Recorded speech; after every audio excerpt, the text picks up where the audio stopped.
Bueno, buenas tardes a todos.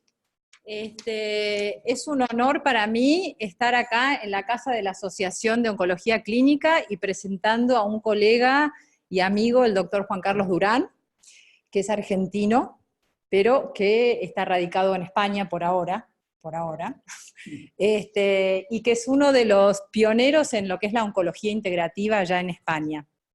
Él se formó acá en Buenos Aires. No tengo toda tu primera formación, en donde Soy egresado de la UBA. De la UBA. Y hice mi residencia en cirugía cardíaca y vascular en lo que antes era el Sanatorio Güemes, ¿no? Es decir, El Sanatorio Güemes. Claro, después fue la fundación, la actual fundación. Y bueno, emigré a España, pero en todo ese camino hubo, bueno, una historia personal que mi propio cáncer, ¿no? Entonces me empezó a despertar este interés por investigar y hoy en día, bueno, estamos realmente en un momento muy bueno donde ya lo veremos en la presentación. Creo que esto hay que compartirlo, ¿no? Porque no es solamente los tratamientos convencionales los que podemos ofrecer, que cada día son mejores, por cierto, ¿no? Así que... Buenísimo, así que en esta búsqueda de la oncología integrativa, el doctor Juan Carlos Durán es actualmente director de la Unidad de Medicina Integrativa en Hospitales San Roque, en Palmas de Canaria, y es miembro del equipo de oncología de excelencia de ese hospital.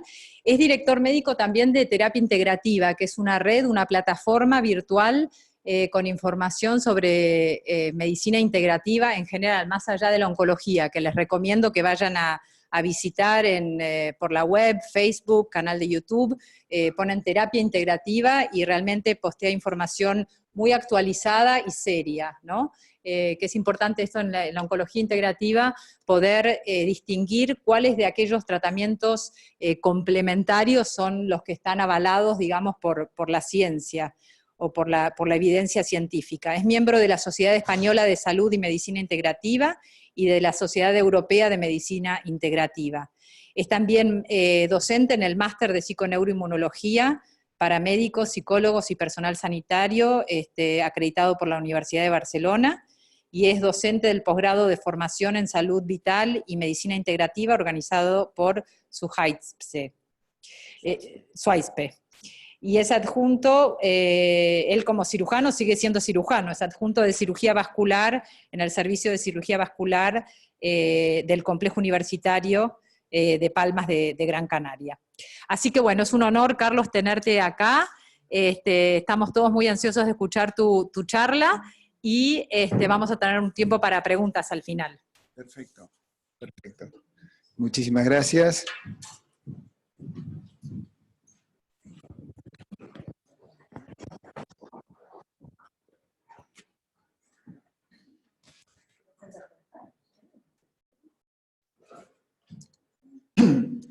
Bueno, muy bien. El tema que nos aborda hoy es la gestión del estrés en el paciente oncológico. Para llegar a esa instancia quisiera recorrer un poquito nuestra experiencia, qué es lo que hacemos en Las Palmas de Gran Canaria.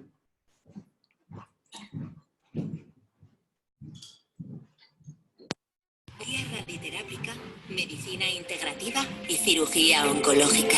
La medicina integrativa incorpora lo mejor de la medicina convencional y lo mejor de la medicina complementaria con sólida base científica.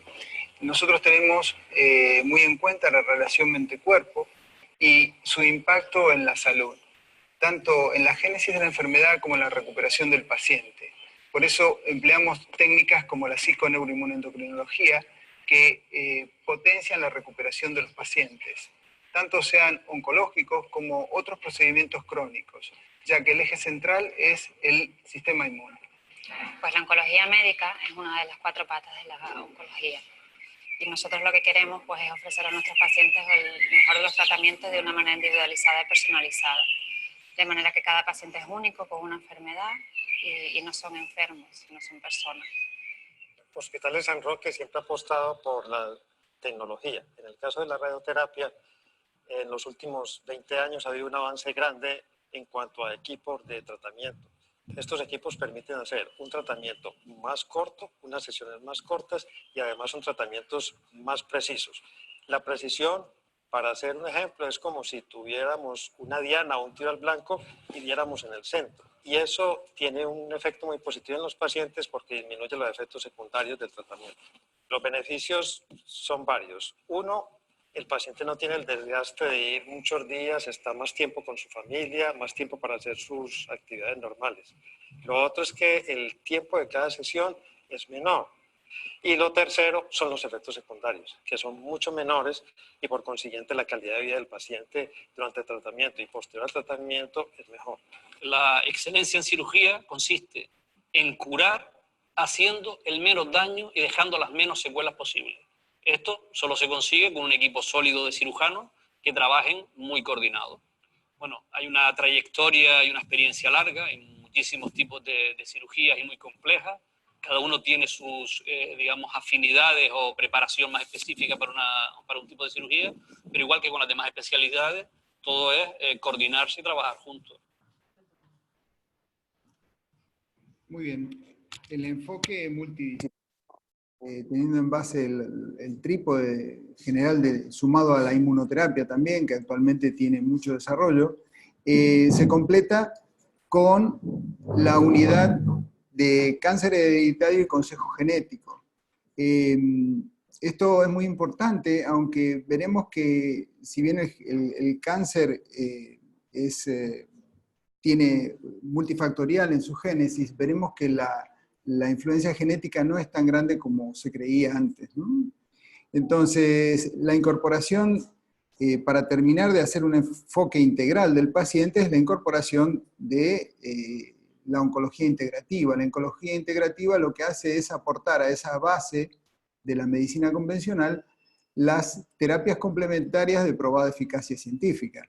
Entonces, nosotros, partiendo de la base del cambio que ha acontecido en el comienzo del siglo, vemos que hay estadísticas que son importantes. O sea, el 65 a 75% de los supervivientes de cáncer van a recurrir a una terapia complementaria, con o sin supervisión del médico. Y qué mejor que sí haya una supervisión del médico, porque todo lo natural no necesariamente es inocuo.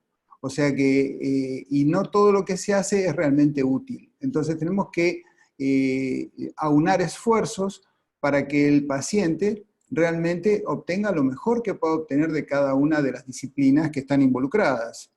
Por eso el ECO ha sido recogido por las grandes universidades dentro de, bueno, los que se encuentran a nivel de cáncer, el M.D. Anderson Cancer Center, el Sloan Kettering de Nueva York y demás instituciones, ¿no? Contando con la Mayo Clinic, Harvard, Escuela de Medicina de Harvard.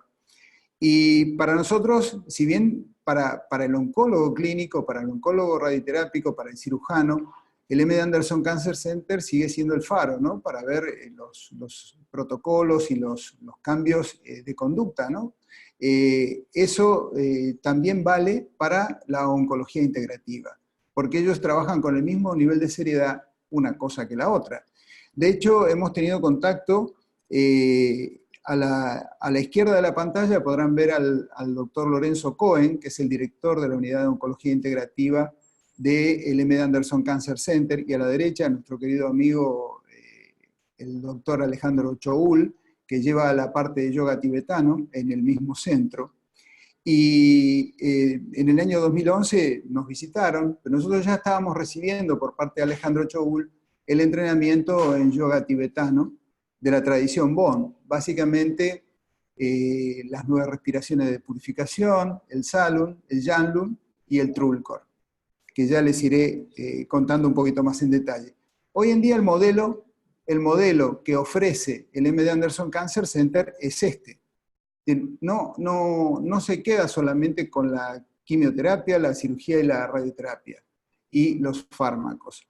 Muy por el contrario, aporta como modalidad importante y complementaria la nutrición, el físico, la rehabilitación, acupuntura, masaje oncológico, psiquiatría, terapias cognitivas, tiene en cuenta la espiritualidad de los pacientes, tiene en cuenta la meditación, el yoga y el tai chi y la musicoterapia como elementos terapéuticos, y por supuesto el apoyo social, la inclusión de los amigos, del grupo familiar de los pacientes, el apoyo comunitario y la educación. Ese modelo es el que nosotros pretendemos llevar lo más cercanamente posible a la realidad en Las Palmas de Gran Canaria.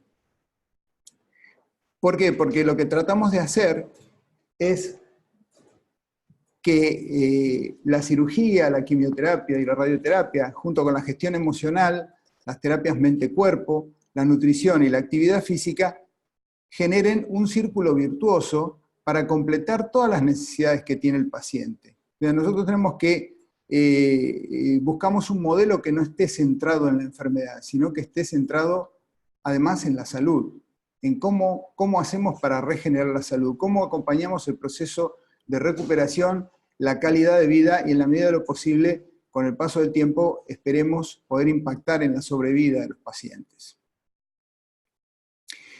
¿Y qué bases científicas tiene esto de lo cual estoy hablando?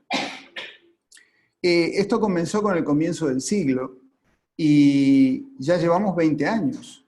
Y en estos 20 años se acumuló mucha evidencia. De hecho, por ejemplo, tuve el placer de asistir al Congreso de Medicina Integrativa de Berlín de 2017, y allí se presentaron las guías prácticas de medicina integrativa con evidencia científica en el cáncer de mama, ¿no? El cáncer de mama es un cáncer muy estudiado, dada la incidencia, y realmente hay cosas para recomendar con evidencia. Y un dato curioso es que en la ponencia, en la presentación de Heather Green Lee, se encontraba el profesor David Eisenberg. Éramos unos 600 asistentes al congreso, y la verdad es que estábamos todos muy contentos con poder recomendar tantas cosas con base científica. Y si bien el doctor Eisenberg se mostró, digamos, favorable a lo que estaban diciendo, tuvo una visión bastante crítica en relación a que él creía que no habían sido lo suficientemente valientes como para hacer más hincapié en la nutrición. Era como que habían sucumbido un poquito a la presión de la industria alimentaria. Eso es importante porque lo dice el profesor Eisenberg de la Escuela de Salud Pública de la Escuela de Medicina de Harvard.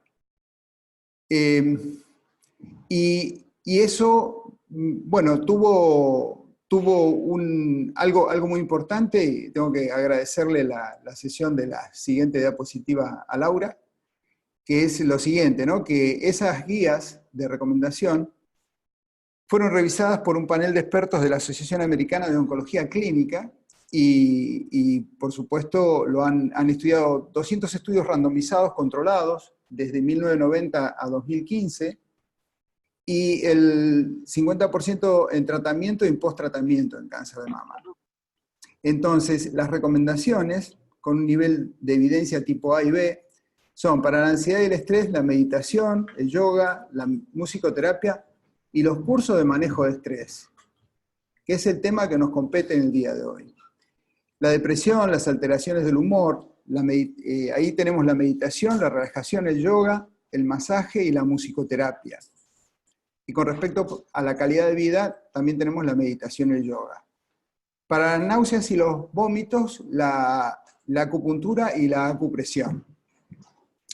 De verdad que los que quieran revisar la literatura podrán encontrar muchos metaanálisis donde la evidencia científica de todo lo que son las técnicas mente-cuerpo son del más alto nivel de recomendación, sin ningún tipo de secuela, sin ningún tipo de daño colateral.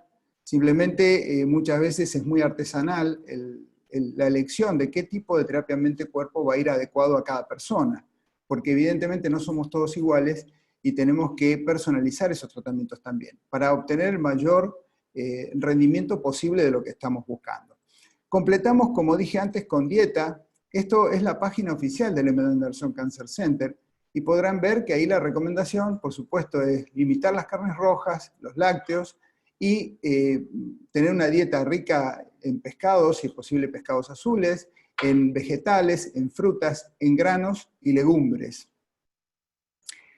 Por supuesto, sumado al ejercicio físico.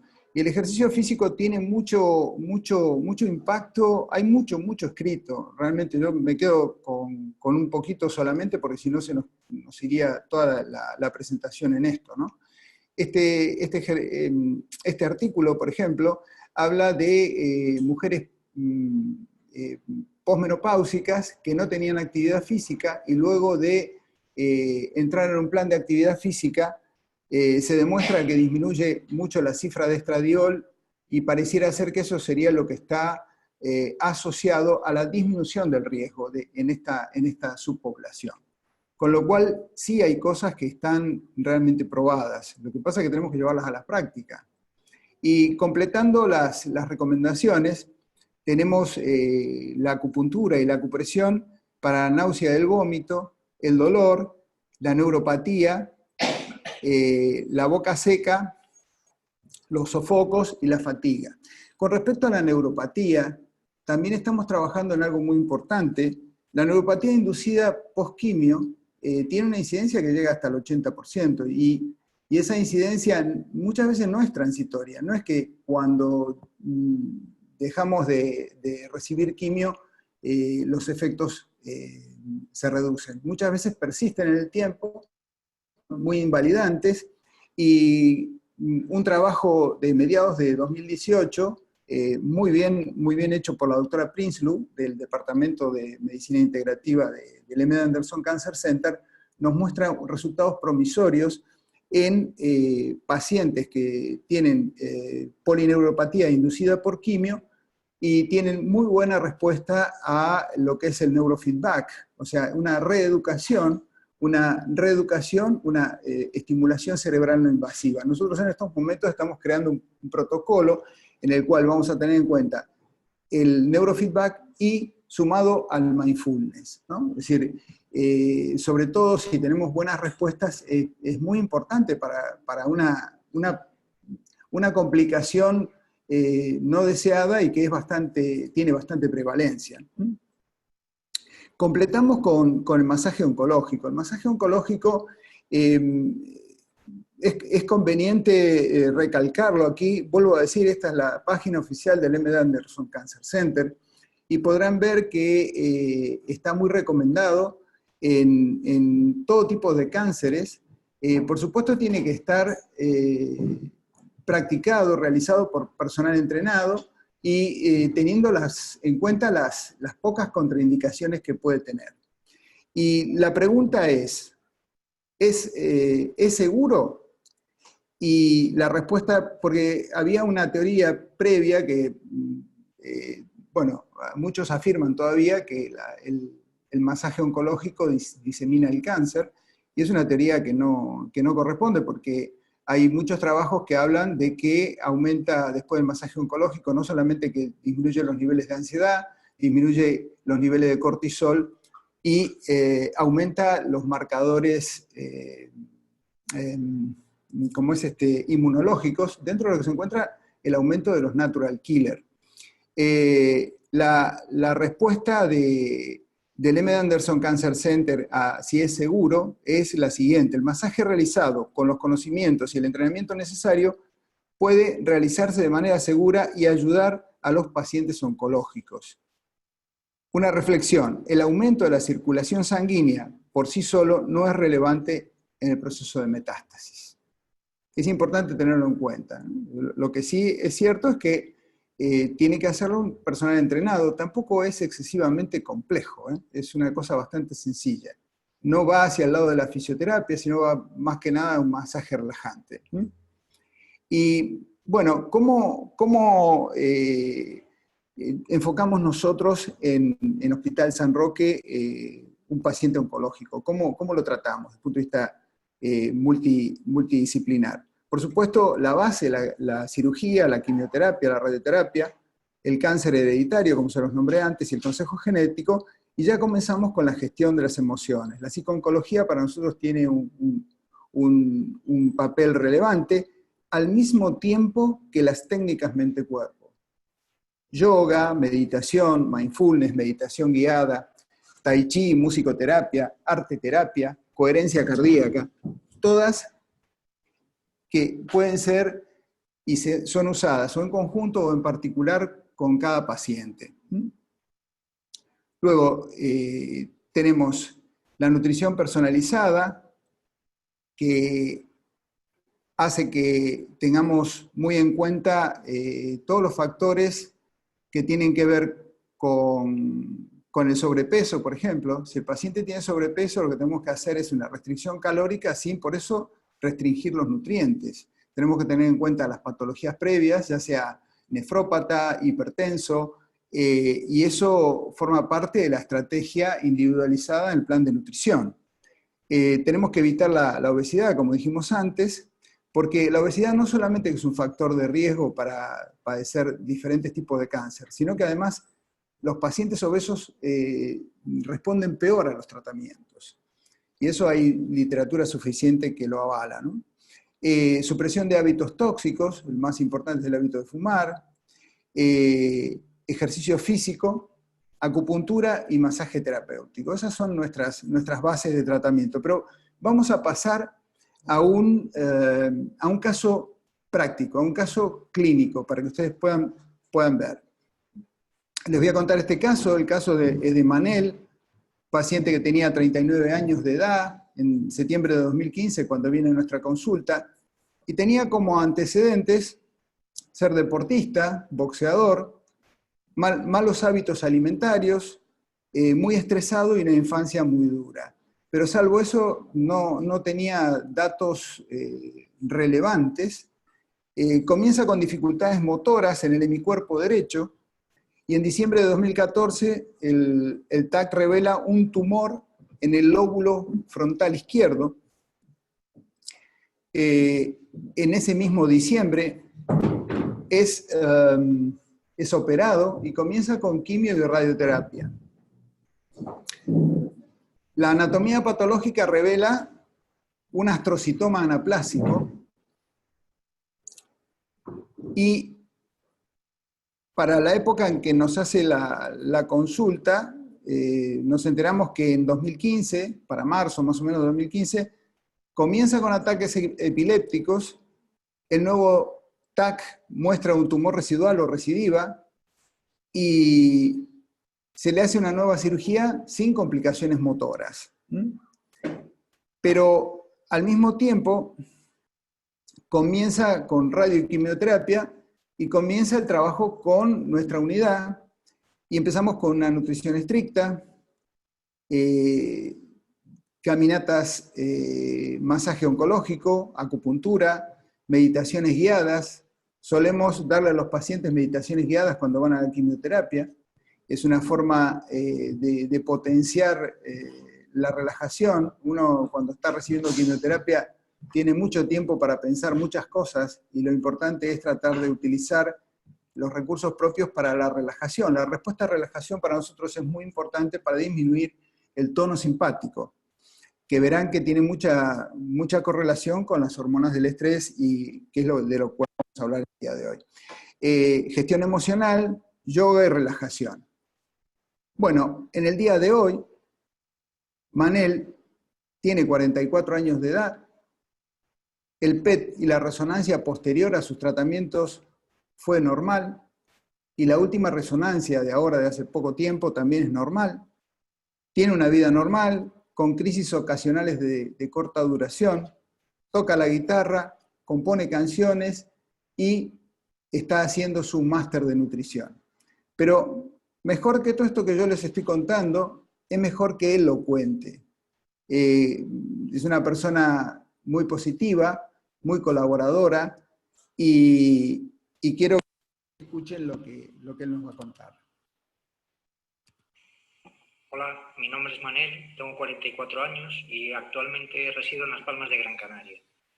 soy paciente oncológico.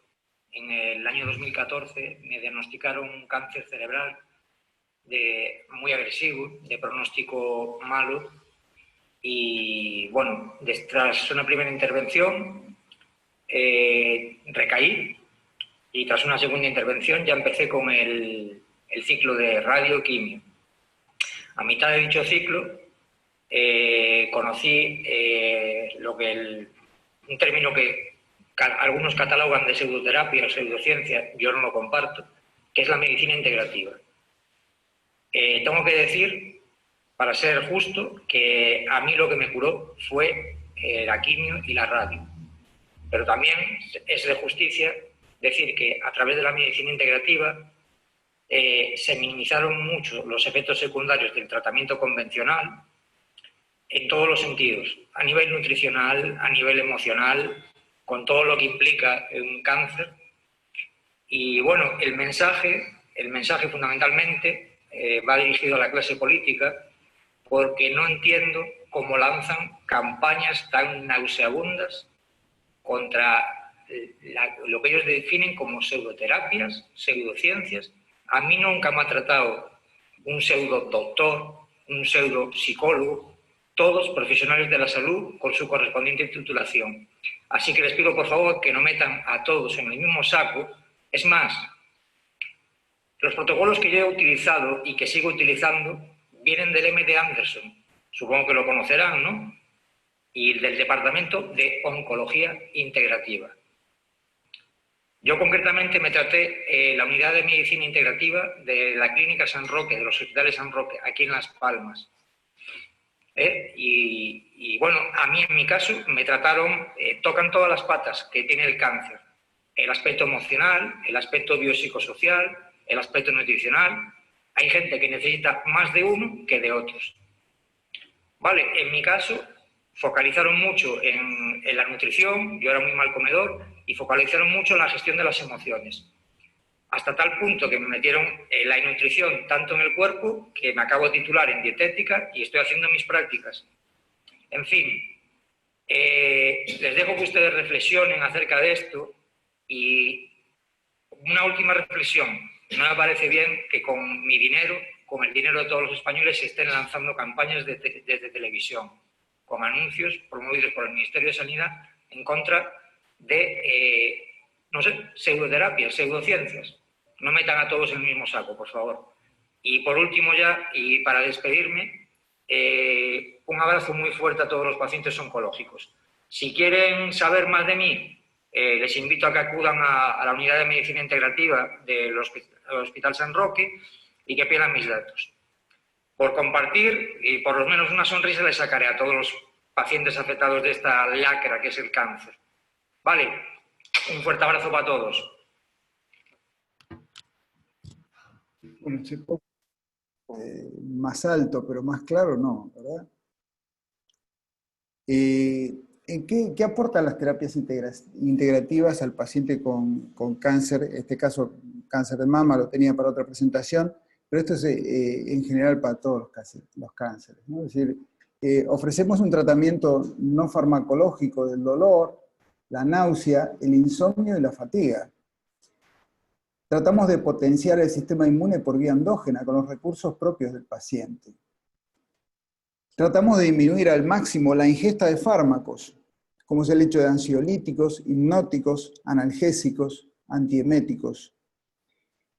Y tratamos de ayudarlos a cambiar el estilo de vida para hacer algo que está bastante ausente, que es la prevención secundaria. Si nosotros sabemos que el 70-75% de los cánceres lo podemos evitar con hábitos saludables, no se entiende que no se trabaje en ello desde el minuto cero de diagnosticado el cáncer, porque se supone que en gran medida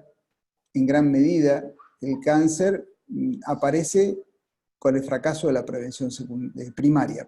Entonces, tenemos que trabajar desde el minuto cero de diagnosticado del cáncer en la prevención secundaria, en incorporar en el paciente hábitos saludables que tengan que ver con el ejercicio físico, con el evitar la obesidad, hábitos nutricionales adecuados, realizar regularmente una terapia mente-cuerpo, porque como podremos ver, la prevención del estrés precisamente es esa. Cuando estamos en el medio del estrés, las hormonas del estrés actúan en el hipocampo y en núcleos del cerebro que hacen que estemos bastante confundidos, que tengamos déficit de atención, los procesos creativos están alterados y por supuesto vemos cada vez menos. Entonces, eso para nosotros es sumamente importante. Es un proceso de reeducación, utilizando los recursos de la epigenética y la neuroplasticidad que están al alcance de la mano. Es cuestión de ponernos a leer, no es cuestión de inventarnos cosas, ya está todo escrito. Entonces, ¿en qué más colaboran estas terapias? Colaboran en la disminución de los efectos colaterales de los tratamientos que debe recibir el paciente. Aportan un sostén y equilibrio psicoemocional al paciente y su entorno familiar. Para nosotros esto es fundamental. Y el tratamiento y prevención de los efectos del estrés, que es el motivo de nuestra charla. Como les decía antes, podemos ver que el 75%, si sumamos tabaquismo, malos hábitos de alimentación, obesidad y sedentarismo, pueden ser evitados. Fíjense que solamente el 5% podemos llegar a involucrarnos en cuestiones realmente hereditarias y codificadas, digamos, ¿no? Entonces, ¿cómo la prevención puede ayudar en el cáncer? Un estudio reciente realizado en mujeres premenopáusicas indica que un 60% de reducción en el riesgo de cáncer de mama invasivo. ¿Siguiendo qué? Siguiendo las recomendaciones, si seguimos 5 recomendaciones de la Asociación del Fondo Mundial para la Investigación del Cáncer, como podemos ver en el extremo derecho, donde la disminución del riesgo de cáncer disminuye un 60%. ¿Y cuáles son esas recomendaciones? No son imposibles, son bastante accesibles, ¿no?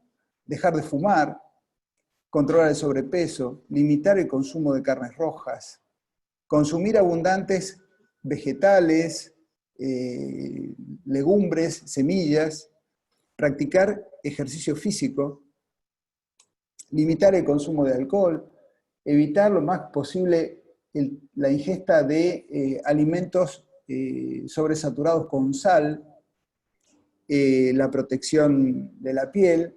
No recomienda la utilización de vitaminas para prevenir el cáncer, pero sí es muy importante, sumamente importante, que dosemos la vitamina D.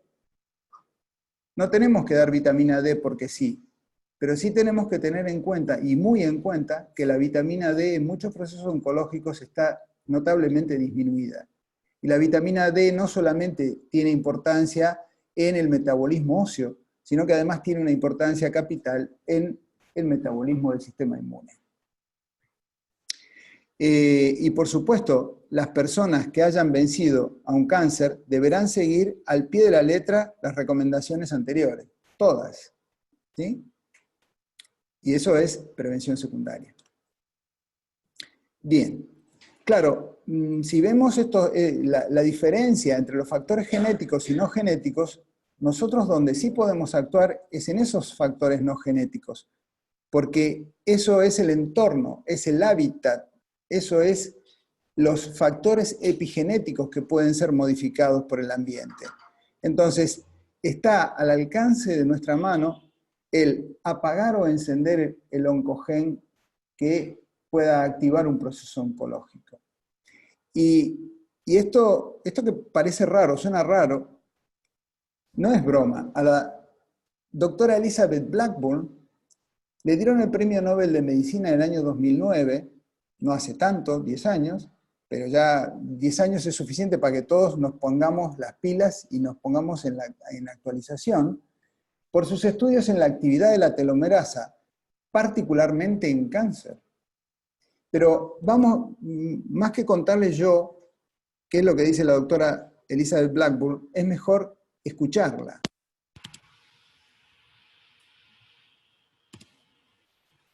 Los telómeros son las puntas de los cromosomas y los cromosomas son miniaturas en todas las células de nuestro cuerpo que llevan la información genética. Están hechos de moléculas largas de ADN. Cada punta del ADN debe tener una pequeña tapa protectora. Esa tapa es el telómero. Y protege de verdad al cromosoma, de manera que protege el material genético.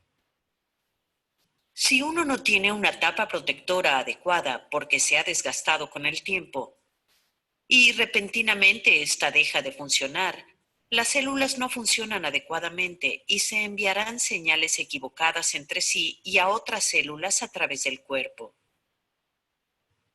Nos interesa mucho saber cómo se relaciona el desgaste de los telómeros con la salud. En parte porque queremos saber, ¿es solo un biomarcador? ¿Es solo un indicador y en realidad están ocurriendo otras cosas? ¿O qué tanto deterioro está causando en la salud que luego son vistos como incrementos en las enfermedades crónicas del envejecimiento?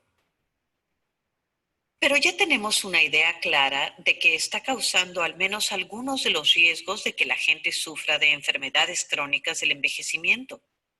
Las tres grandes: diabetes, cáncer y cardiovasculares. Claro, cada vez pensamos más en la demencia a medida que la gente envejece.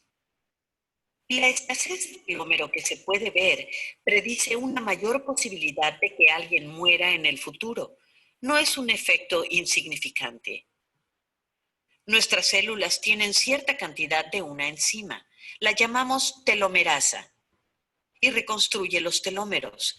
Desafortunadamente, no lo hace muy bien en los humanos. Está bien, nos da a la mayoría una buena y larga vida, pero a veces no funciona muy bien. Y puede haber muchos otros procesos que estén desgastando los telómeros. La telomerasa puede reconstruirlos con ayuda de muchos otros factores en las células. Lo que quisiéramos saber es cómo podemos ayudar en ese proceso de reconstrucción. Nos ha interesado mucho el papel que juegan la nutrición, el ejercicio, lo que comemos. ¿Qué papel juega eso en el mantenimiento de los telómeros? Sabemos que el mantenimiento de los telómeros juega un papel en nuestra salud. Lo que más les interesa a todos es cómo será su salud. Eso tiene un nombre genial. Se llama ciclo de buena salud. Es la expresión que se refiere al tiempo de vida en que se disfruta una vida saludable sin debilidad, enfermedad ni incapacidad.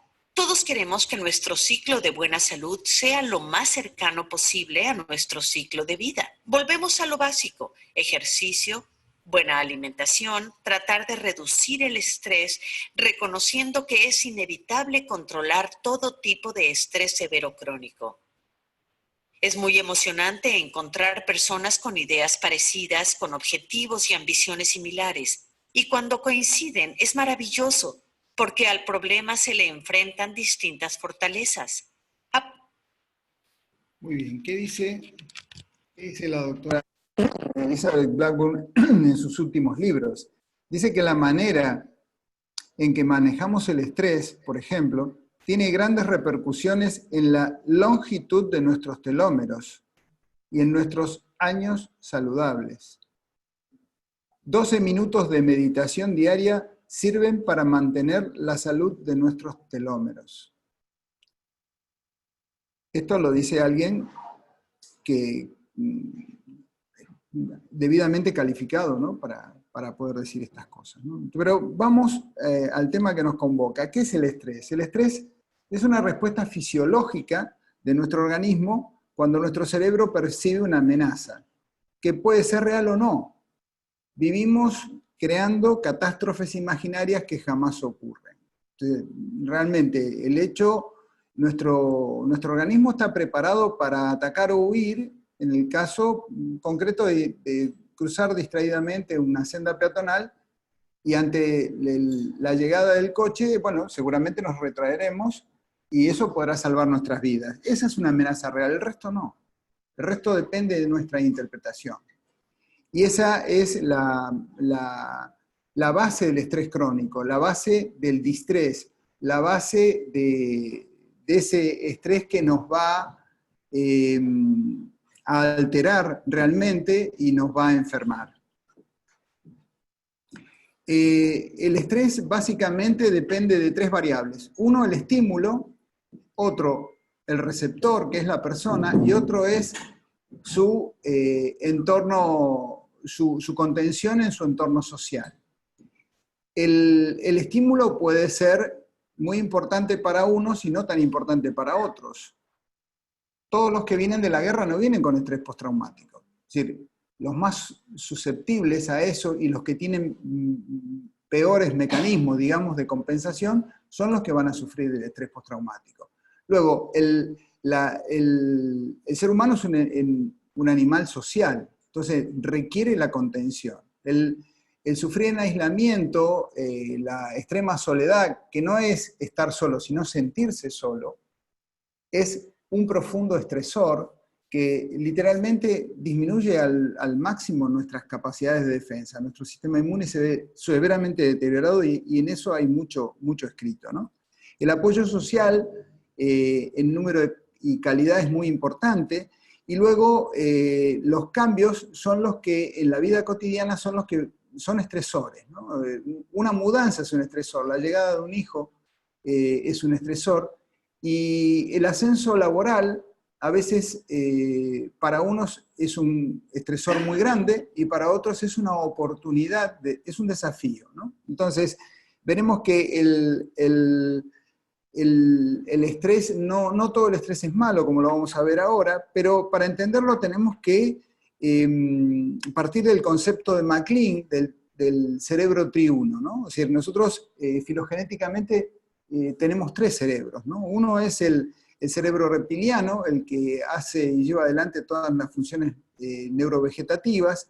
Luego un cerebro que sería el paleomamífero, que nos equipara a los mamíferos que conocemos, una ballena, un gato o cualquier otro mamífero, y eso corresponde en el ser humano al sistema límbico, que es donde radican las emociones, ¿no? Y después la corteza más exterior, que sería el neocórtex, es precisamente donde ocurren todas las actividades intelectuales, todo lo que tiene que ver con el cálculo, con, no sé, programar un viaje espacial o lo que sea. Y la interacción de esos 3 cerebros, que lo hace mucho más complejo, hace que el estrés lo podamos tener nosotros, ¿no? Un reptil no tiene estrés, reacciona solamente a lo que pasa. ¿Pasa o no pasa? Acción, reacción. No tiene los problemas que tenemos nosotros. Pero sí es cierto que el estrés tiene un punto positivo, que es que a medida que aumenta el estrés, aumenta nuestro rendimiento. Pero llega un punto en el cual llegamos al estrés crítico, y en ese, que es cuando sobrepasamos nuestras capacidades, los mecanismos de homeostasis se rompen, y entramos ya en el distrés. El distrés es el que nos va a enfermar, el que va a colaborar con las enfermedades, el que va a deteriorar nuestro sistema inmune, y en particular en el cáncer ahora vamos a ver lo que hay en relación, que es también de este siglo, básicamente. Entonces, como decía antes, cuando se rompe la homeostasis, entramos en el estrés crítico, y aquí es donde llegamos a la secreción de adrenalina, noradrenalina, adenocorticotrofina y cortisol. Básicamente por una actividad importante en la amígdala cerebral. Esa actividad es donde radica el temor, el miedo, y es allí donde se desencadena a través del hipotálamo la descarga simpática, que es la que termina aumentando los niveles de adrenalina, noradrenalina, adenocorticotrofina y cortisol. ¿Qué puede pasar? Que esto sea, bueno, un hecho puntual, el que nos salve la vida, no pasa nada, o el desafío laboral del trabajo del día a día. Pero si nosotros tenemos una catarata de pensamientos que hace que todo sea cada vez más alarmante, vemos todo como una amenaza, la actividad de la amígdala aumenta y la secreción de adrenalina, noradrenalina y adenocorticotrofina y cortisol es permanente. Entonces, con el paso de los años, con el paso de mucho tiempo, ese distrés es el que realmente, bueno, tiene efectos deleterios en nuestra salud. Pero vamos a la literatura. ¿Qué dice la literatura actual de la relación entre el estrés y el cáncer? Ustedes se fijan, si recuerdan la diapo donde hablaba de los factores de riesgo, no nombraba el estrés, porque no se hablaba mucho al respecto. Pero si revisamos la literatura, veremos que en un metaanálisis de 2008 no encuentra una relación significativa entre la exposición a factores estresores y un aumento de la incidencia de cáncer. Sin embargo, sugiere que algunos tipos de personalidad y personas que tienen determinadas pautas de comportamiento ante el estrés, que tienen menos recursos, ¿no? Menos recursos, estarían asociadas a un mayor riesgo de padecer cáncer. Bien. Hay un estudio retrospectivo publicado por la Universidad de Helsinki en 2003 que involucró 10.808 mujeres. El número es significativo, pero claro, es retrospectivo. Y nosotros tenemos que tener el rigor de ser, bueno, tener el rigor científico que esto demanda. Intentando determinar la relación entre el estrés y la incidencia de cáncer. Ese estudio reveló que encontró una clara evidencia entre el aumento de la incidencia de cáncer de mama y un evento vital sumamente estresante, como un divorcio, una separación, el fallecimiento del esposo o la pérdida de un ser querido o un familiar cercano. Los mismos autores toman nota al respecto y recomiendan estudios prospectivos. Pero el número de pacientes involucrados es bastante importante y, sin embargo, hay un hecho que resaltan, que es que esos resultados fueron independientes del índice de masa corporal, fueron independientes del consumo de alcohol, del hábito de fumar, de la actividad física y del tipo de personalidad. Entonces, digamos que hay que completar los estudios, pero esto ya nos va acercando a que sí hay un correlato entre los hechos vitales duros y la incidencia de cáncer de mama, en este caso, ¿no? Y aquí hay un artículo sumamente interesante que les recomiendo leer, que está publicado en el año 2012 por el Departamento de Ginecología del M. Anderson Cancer Center, y que hace una detallada revisión de la influencia del estrés y cómo las hormonas del estrés inhiben el mecanismo de Anoikis, favoreciendo la diseminación del cáncer. Sobre todo hace hincapié en el estudio del cáncer avanzado. ¿Qué es el Anoikis? El Anoikis es una suerte de apoptosis, una muerte celular inducida en toda aquella célula, ya sea sana o premaligna, que se libera del anclaje a su tejido. Rompe los desmosomas, no tiene contacto con el tejido y en forma automática se genera un proceso de muerte celular. La adrenalina y noradrenalina y el cortisol inhiben este proceso, entonces esa célula no muere y eso favorece la metástasis y la diseminación. Ese es uno de los mecanismos por los cuales el estrés y las hormonas del estrés, que son la adrenalina, noradrenalina, adrenocorticotrofina y cortisol, actúan favoreciendo la metástasis y la diseminación del tumor. El segundo mecanismo es la angiogénesis. Estimula la angiogénesis. Estimula básicamente los factores de crecimiento endotelial y es a partir de allí que estimula tanto el crecimiento del tumor primitivo como sus sucursales, ¿no? Las metástasis. Y el tercer mecanismo por el cual las hormonas mediadoras del estrés, digamos, aumentan la diseminación de la enfermedad, es porque hay mucha literatura al respecto, inhiben el sistema inmune, básicamente la línea de los linfocitos T, la línea linfoide, ¿no? Dentro de lo que participan también los natural killers. Está perfectamente documentado que el aislamiento social y el estrés crónico se asocian a una pobre respuesta inmunológica, tanto en la sangre periférica como en el microambiente tumoral de las pacientes portadoras de cáncer de mama y ovarios. Aquí tenemos varias citas bibliográficas.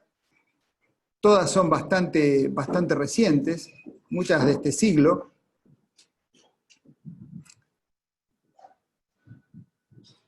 Hay un estudio de la Universidad de Vanderbilt, liderado por Florent Elfiviu, o algo así como se dice, no sé, que el autor destaca que a pesar de la mejoría en la tasa de mortalidad del cáncer de mama a los 5 años, basada principalmente en la detección precoz y el empleo de las últimas terapias combinadas, un número importante de mujeres fallecen a causa de la enfermedad metastásica, particularmente en su grupo de mujeres muy deprimidas y que ven acortada su expectativa de vida, ¿no?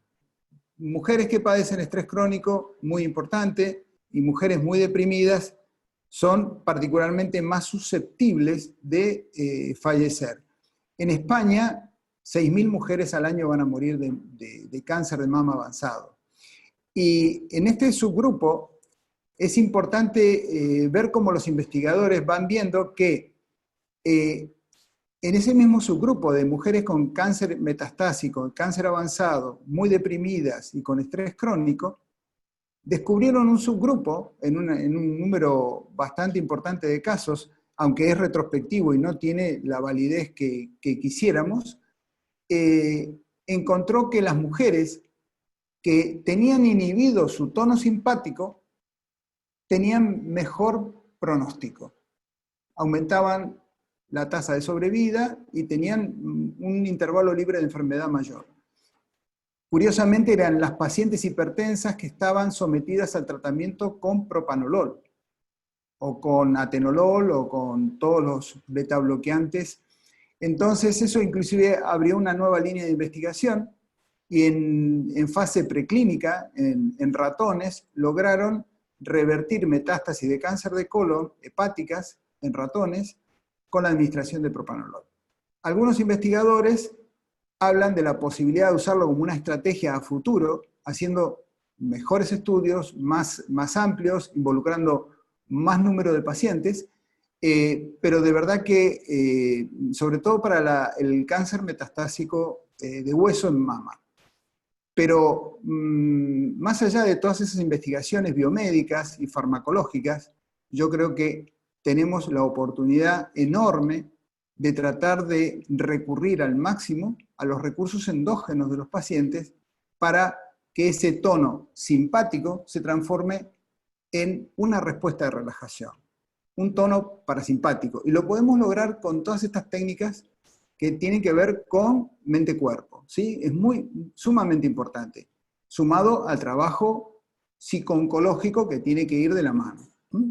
Es una estrategia que desde mi punto de vista debería formar parte del tratamiento inicial de cualquier paciente oncológico, además de todos los tratamientos convencionales. Bueno, aquí tenemos más referencias bibliográficas que para los que les interese esto va a quedar grabado, así que pueden consultar. Nuestra estrategia en la gestión del estrés, como les dije antes, va de la mano de la gestión emocional y de las terapias mente-cuerpo, ¿no? Y tenemos que tener en cuenta algunos aspectos psicológicos, y como decía Hipócrates, es más importante saber qué clase de persona tiene una enfermedad que saber qué clase de enfermedad tiene una persona. Hoy en día la cosa está más equilibrada. Hipócrates no tenía ninguna herramienta, solamente la prevención. Nosotros ahora tenemos los tratamientos, pero no nos podemos olvidar de la prevención. Eso es muy importante. Y no nos podemos olvidar del dueño de la patología, que es el paciente. El paciente no es un pulmón, el paciente no es una mama, el paciente no es un órgano. Bien, y en los aspectos psicológicos, ¿no? La psicología integrativa, ¿cómo nos llega el paciente a la consulta? Viene con sintomatología negativa. Muchos pacientes están chocados, confusos, ansiosos, con miedo y con culpa. Eso es digno de ser tratado, tenemos que prestar atención a eso. ¿Y qué tratamos de hacer con el paciente? Tratar de entrenarlo en que desarrolle la resiliencia, que no es ni más ni menos que ver esa situación en apariencia negativa para que se transforme en algo realmente positivo, ¿no? Y que sea un sentido experiencial, que sea proclive y se abra al apoyo externo, que busque la oportunidad del cambio, que vea esta situación como el cambio, aunque le cueste, que comience a cuidarse, aunque nunca lo haya hecho, que se escuche, que tenga contacto con su cuerpo y que tenga relación con la naturaleza y que pueda aprender a compartir. Esto ya de la década de los años 70, en Psychology Today, sabemos que las mujeres con cáncer de mama que compartían sus experiencias impactaban en la sobrevida. Eso es un clásico y tenemos que volver a esos clásicos, ¿no? Bien, ¿y cuáles son las fases de la enfermedad? El diagnóstico, el tratamiento, la finalización del tratamiento, el regreso a la mortalidad y el acompañamiento al final de la vida en el caso de que no pueda superar la situación, tanto al paciente como a la familia, ¿no? Calidad de vida, tenemos que invertir en calidad de vida, en la integración de las emociones, en tener al cuerpo como protagonista, en ver a la enfermedad como un camino de sanación. Y, por supuesto, el entorno familiar. Es muy importante. A veces la familia forma parte del problema y no de la solución. Eso también hay que trabajarlo. Es nuestra obligación. Muy bien. En definitiva, lo que hay que hacer es tratar de que se integre la relación con la naturaleza. El contacto con la naturaleza, hay un último artículo que los voy a mostrar más adelante, muestra disminución en la cifra de cortisol, 20 minutos por día. Y dentro de lo que son la psico-oncología y las terapias mente-cuerpo, quiero hacer una alusión especial a la amígdala. Las amígdalas cerebrales son dos corpúsculos muy básicos de la base del cerebro, que en base a que tengan más actividad, vamos a entrar en no coherencia, vamos a entrar en ese tono simpático que no queremos. Cuanto menos actividad tenga la amígdala, más vamos a entrar en la vía de relajación y en la coherencia cardíaca. ¿Y cómo logramos que la amígdala tenga menos actividad? Aumentando la actividad en la corteza prefrontal izquierda y vía proceso uncinado disminuimos la actividad de la amígdala. Eso genera una respuesta de relajación, estimula la vía parasimpática y lo logramos con las técnicas mente-cuerpo, porque encontramos un meeting point que va a ser diferente para cada persona, porque el yoga no es igual para todo el mundo y los distintos tipos de yoga, ya lo veremos ahora.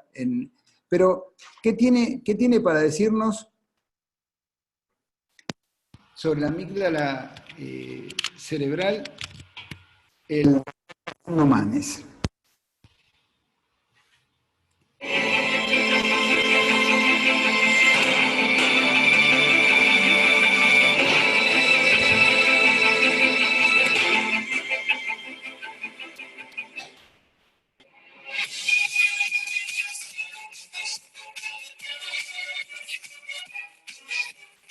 Los seres humanos somos seres emocionales.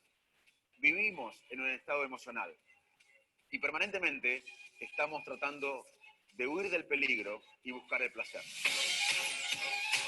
Como otros animales, los seres humanos tenemos un sistema de reacción frente al peligro que se desata a partir del miedo. Las amígdalas, que son dos almendras de tejido neural en la base del cerebro, se activan descargando respuestas que ayudan al cerebro a reaccionar frente al peligro. Pero los humanos tenemos un sistema más complejo frente a la amenaza, la ansiedad. La ansiedad es normal. Yo para cruzar una calle tengo que estar ansioso viendo si viene un auto que me puede chocar o lesionar. Pero el problema es que a veces la ansiedad o el mecanismo de ansiedad detecta peligro donde no hay. Y esa es la ansiedad patológica. Otra condición relacionada es el ataque de pánico, cuando pensamos que algo catastrófico está por ocurrir y nuestro cuerpo reacciona con vehemencia. Además, existen los pensamientos obsesivo-compulsivos, como por ejemplo, estar convencido que en un picaporte hay un virus mortal. También están las fobias, que es el miedo exagerado a algo. Todas estas conductas son expresiones exageradas de un sistema cerebral. Y estas conductas exageradas nos hacen víctimas de nosotros mismos. Bien, las investigaciones llevadas a cabo por Richard Davidson fueron el inicio de lo que es la neurociencia moderna y hoy podemos estar convencidos de lo que les expliqué antes, ¿no? Tenemos que tratar de aumentar la actividad en la corteza prefrontal izquierda y eso se logra en personas que no tienen ningún tipo de experiencia, que meditando 20 minutos por día, en 8 semanas ya se ven cambios en la corteza prefrontal izquierda. Y por supuesto inhiben la actividad de la amígdala. O sea que no es algo inalcanzable. Se requiere un buen entrenamiento y hecho por gente debidamente entrenada, ¿no? Vamos a pasar un poco rápidamente el tema de las ondas cerebrales. Vamos a ver el esquema de las mismas, dado que se nos echa el tiempo encima. Las ondas beta son ondas de mayor frecuencia, que son las que están en estos momentos, las que estamos actuando, yo que estoy hablando, ustedes que están escuchando, estamos interactuando. Son ondas de alta frecuencia, estamos vigiles. Luego pasamos a las ondas alfa, que varían entre 8 y 13 hercios, son de menor amplitud, son las que se desarrollan cuando estamos luego de una actividad intensa, estamos con los ojos abiertos pero en una actividad contemplativa, estamos viendo llover por la ventana, estamos viendo un atardecer. Luego vienen las ondas teta, que son aún más bajas, que están entre 4 y 8 hercios, y se dan en los procesos meditativos, en los estados meditativos, la meditación guiada, en ese limbo entre lo que serían las ondas teta y las ondas delta, que es el sueño profundo, es allí donde se producen muchos procesos de reparación del sistema inmune, y es donde tenemos esa respuesta de relajación que nosotros buscamos en forma tan anhelada, ¿no? Ya las ondas delta estamos en sueño profundo, y nos quedarían las ondas gamma, que serían las que se registran, serían unas ondas intermedias que se registran cuando estamos haciendo mindfulness, estamos practicando mindfulness, ¿no? Entonces, ese meeting point, del cual les hablaba antes, se logra con la meditación, el mindfulness, la meditación guiada, la relajación guiada, el yoga, el tai chi, arteterapia, musicoterapia, psicodanza, ¿sí? Más imágenes de lo que les decía antes. Y bueno, inhibiendo la amígdala con la meditación. Aquí estamos practicando meditación vipassana. La meditación vipassana requiere ganas, requiere de un entrenamiento. No es para todo el mundo, no podemos tomarlo como una receta magistral.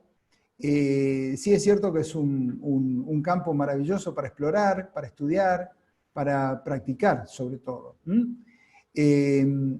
Pero no siempre podemos hacer eso con los pacientes. En algunos sí es cierto que les va realmente muy bien, porque se les da muy bien. Nuestros pacientes van todos a la quimioterapia con una meditación guiada. En este caso, aquí pongo esta diapo, no es nuestra, algunos están trabajando con realidad virtual. Es una forma de relajar a los pacientes y lo vemos con muy buenos ojos, realmente en algún momento lo vamos a incorporar.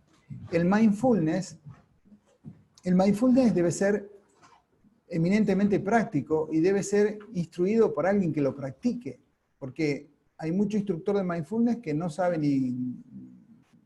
mucho de lo que está hablando, lo transmite como una transmisión oral. Es muy importante que el que instruya el mindfulness sea un practicante de mindfulness, porque en definitiva el mindfulness es un concepto muy simple, pero que sea simple no significa que sea fácil.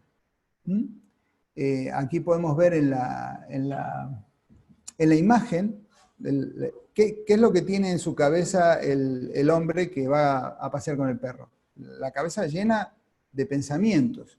Y el perro lo único que está haciendo es ver el horizonte, ve los árboles y ve el sol. El concepto es simple, pero no es fácil llevarlo a la práctica, requiere de un entrenamiento, ¿sí? Eso sí, es realmente muy útil.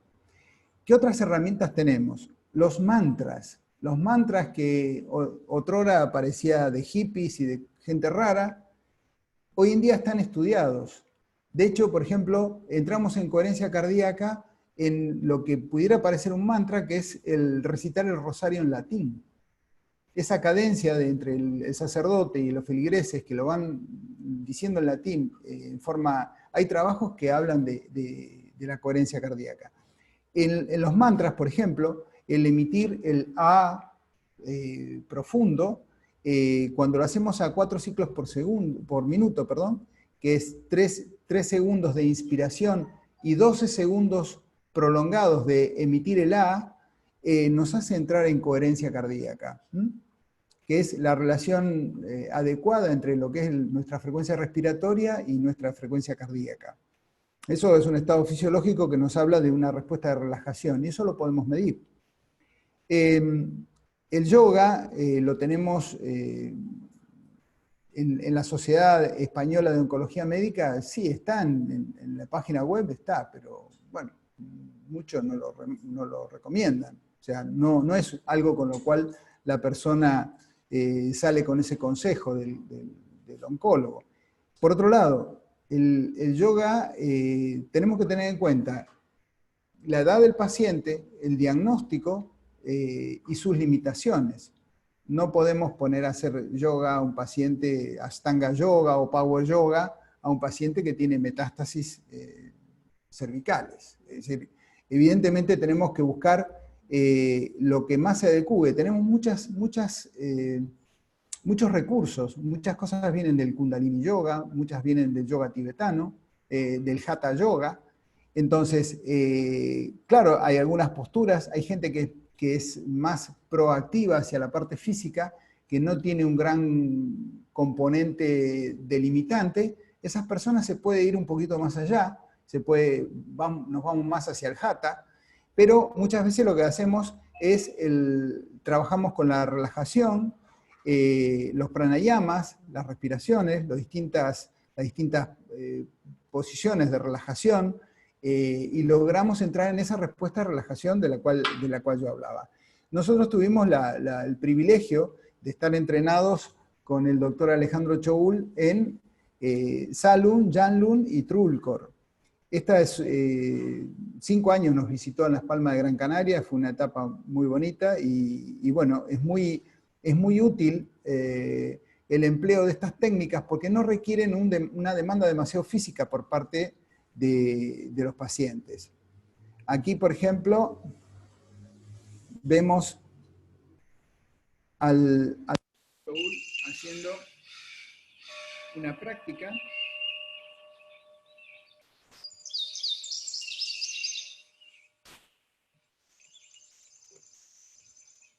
¿Cómo vamos de tiempo, Laura? ¿Me decís? Bueno, vamos a avanzar un poquito.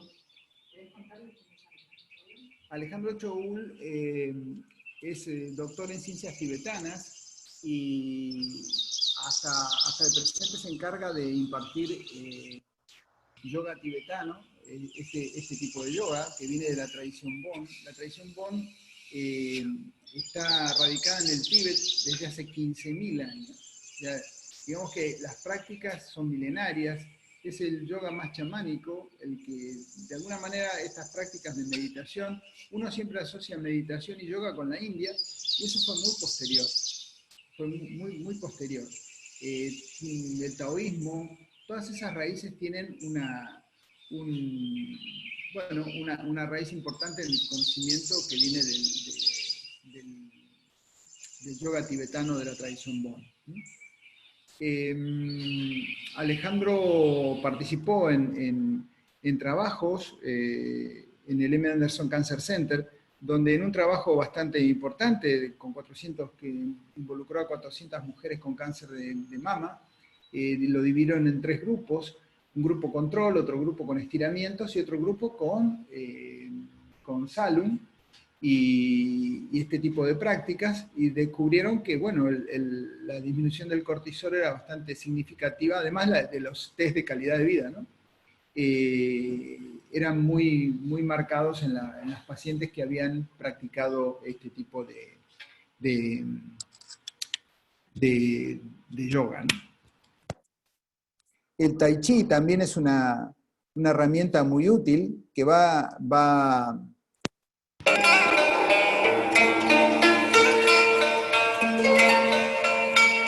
depender de cada paciente, no todo el mundo está proclive a hacerlo,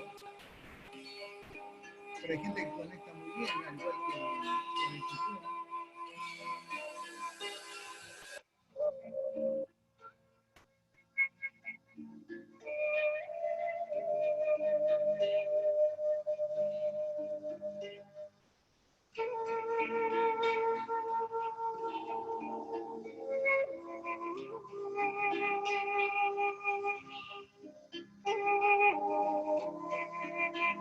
Bueno, podríamos ver mucho al maestro Lee, pero a la hora se nos echa encima. Y seguimos hablando un poquito de arteterapia. Arteterapia es muy importante. Esto es lo que nos dice el Sloan Kettering de Nueva York. Sirve para expresar emociones relacionadas con la enfermedad del paciente que generalmente son difíciles de verbalizar. Miedo, enojo, pérdida, negatividad, optimismo o esperanza. Es también un modo de liberar el estrés que generalmente acompaña a las rutinas de los tratamientos. Coopera con los tratamientos y ayuda al paciente a disminuir los síntomas relacionados con dichos tratamientos. Hacer algo creativo puede transformar la experiencia de tener que afrontar un estudio o un tratamiento en algo positivo, transformando el miedo o la ansiedad que este hecho genera en muchos pacientes. Nosotros trabajamos con la línea antroposófica. La línea antroposófica trabaja mucho lo que es la parte manual, el barro, la arcilla, y también trabaja la parte de acuarelas, no yendo hacia lo estructural. La gente no tiene ni siquiera la necesidad de dibujar, no tiene por qué saber dibujar. Esto va hacia el color y no a la forma. Entonces, los procesos terapéuticos son realmente muy buenos.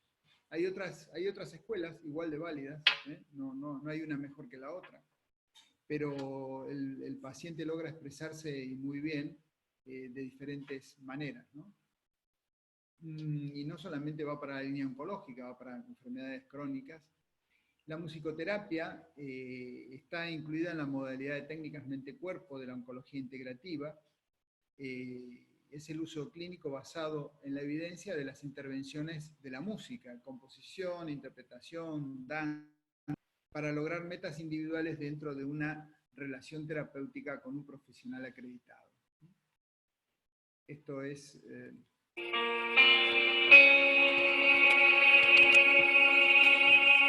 Esto es una escuela de pacientes que hicimos en San Roque,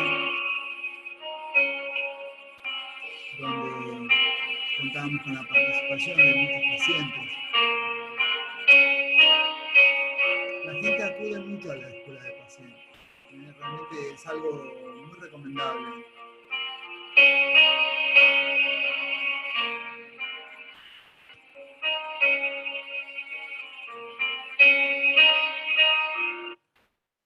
Muy Muy bien, también recurrimos a algunas cosas tecnológicas, como el estrés, que en algunos pacientes van mejor que otras cosas, porque son pacientes que les cuesta mucho el concentrarse en la meditación y requieren de algún apoyo externo.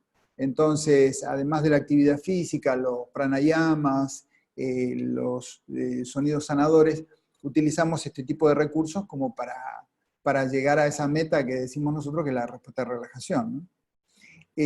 Como les decía antes, la caminata de 20 minutos diarios en la naturaleza, en un último artículo ha demostrado que disminuye los niveles de cortisol. También lo podemos encontrar con el masaje oncológico. Y bueno, ya vamos arribando un poquito al final. Los que están interesados, nosotros tenemos estos canales de difusión de lo que es la medicina integrativa. Siempre actualizamos y no dejamos de poner las cosas que tienen que ver con lo convencional, porque si no, pareciera ser que estamos solamente hablando de cosas complementarias. Siempre hablamos de cosas complementarias que tienen probada base científica. Y bueno, como última reflexión, la gestión del estrés, se las recomiendo a todos. Una imagen vale más que 1000 palabras. Y bueno, nada más, despedirme de ustedes con un hermoso atardecer en la playa de las Canteras.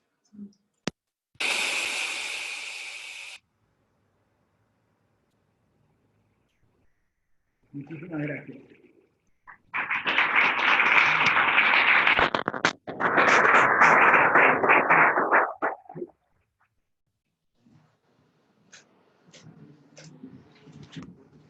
Laura, ¿querés coordinar? Toma. Un placer. Un placer, excelente presentación. Yo que estoy en esto aprendí un montón.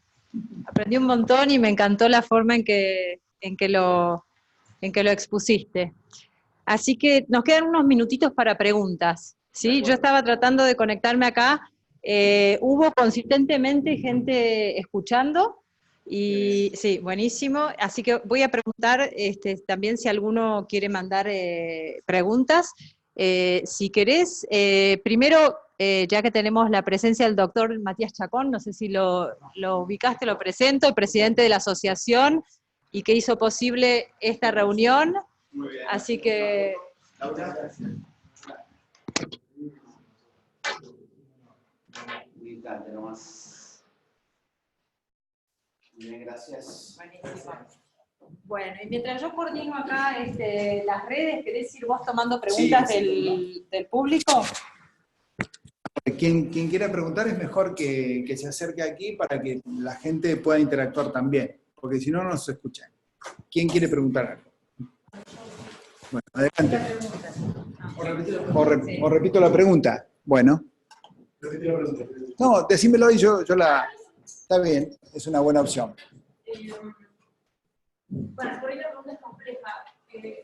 Solamente, yo porque tuve tratamiento de cáncer, tuve cortista de alto rendimiento y demás, y digamos el único factor que me coincidió con todo es el estrés. Porque estaba bien de peso, la alimentación era sana y demás. Sí no correspondió a la etapa que me agarró con la etapa de entrenamiento en sí, porque yo estaba retirada, pero sí sin actividad física. No hacía actividad física, solamente me dedicaba a hacerme protección de la educación física. Mi pregunta es, ¿el estrés, que por ahí no me quedó claro, es un factor que dispone a no recuperarse o que predispone a enfermarse de cáncer?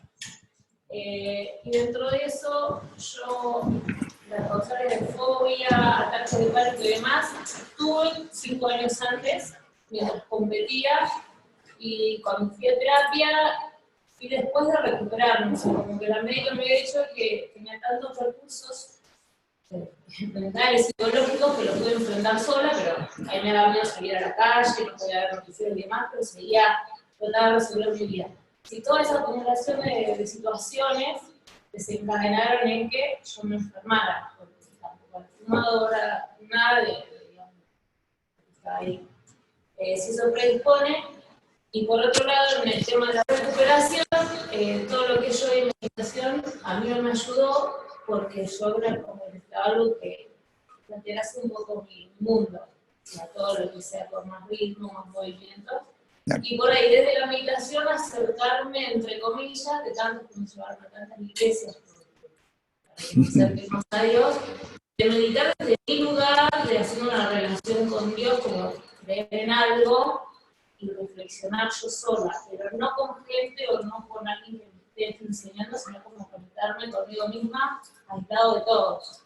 Bueno, no sé si se entendió la pregunta, pero sí, si el estrés desencadena a todas las causas anteriores, y si hay otra forma que no sea la meditación, sino algo que lleve más a lo, no sé, le podría llamar, pero algo que tenga más ritmo, más movimiento para poder...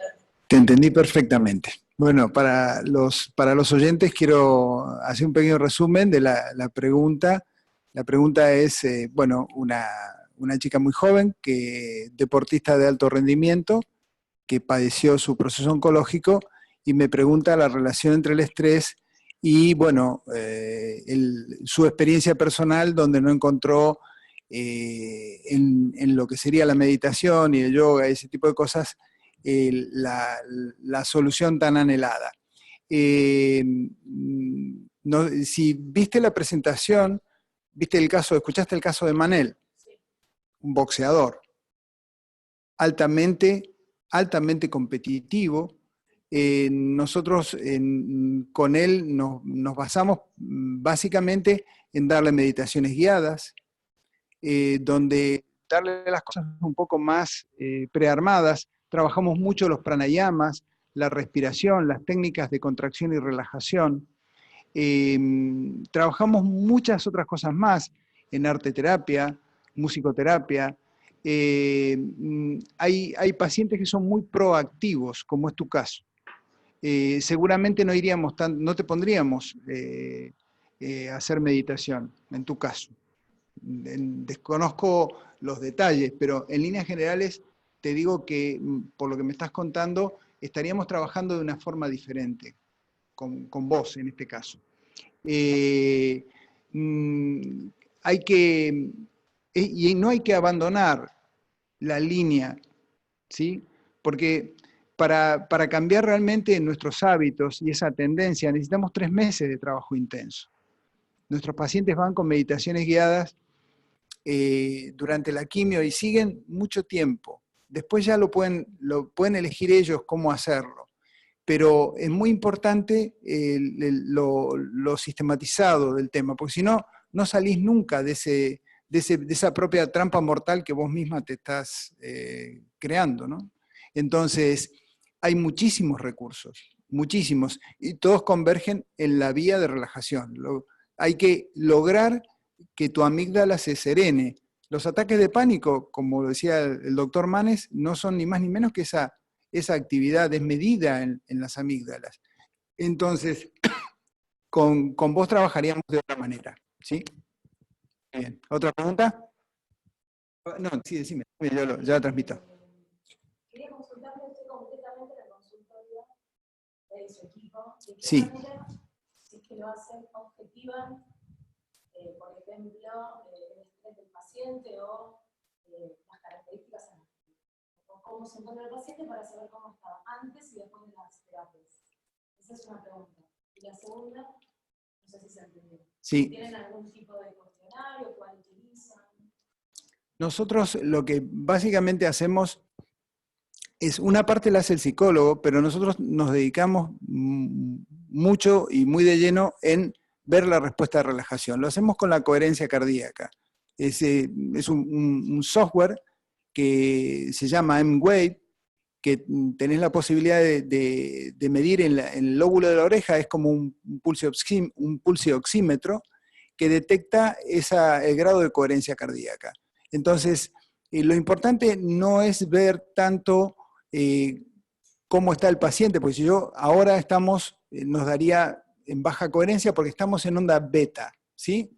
Pero cuando estamos entrenando al paciente en la respuesta de relajación, sí podemos ver la curva. Eso sí que es valioso, eso sí nos sirve para nosotros, porque en la medida que hagamos lo que hagamos, eligiendo la mejor respuesta para el paciente, si vemos que esa curva es una curva ascendente, de buenas características, y que va con el paso del tiempo, el paciente teniendo mejores rendimientos y mayor grado de coherencia cardíaca, ese es un marcador importante, además de darte cuenta el relato. Trabajamos mucho la escritura creativa, por ejemplo, y en lo que escribe el paciente, en lo que va, son muchas las...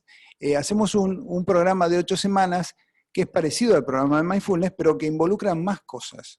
Involucra arteterapia, musicoterapia, ya el terapeuta va desarrollando una experiencia que la correlación es magnífica. Vas viendo qué escribe de entrada, viendo después qué escribe hacia el final, y ya te vas dando cuenta. Es decir, más allá de un cuestionario, que eso, bueno, lo hace el psicólogo, nosotros, yo no soy el experto en eso, yo simplemente tampoco soy un acupuntor, no tengo ni idea dónde se pinchan las agujas, pero sí sé cuándo mandar a un paciente a acupuntura, sé cuándo le puedo indicar un masaje oncológico, o sea, uno es una especie de coach, con conocimientos, claro, es decir, hay que saber, hay que leer estas cosas, pero en muchas de las cosas que tienen que ver con la nutrición, las manejo yo, pero nunca dejan de pasar por el nutricionista.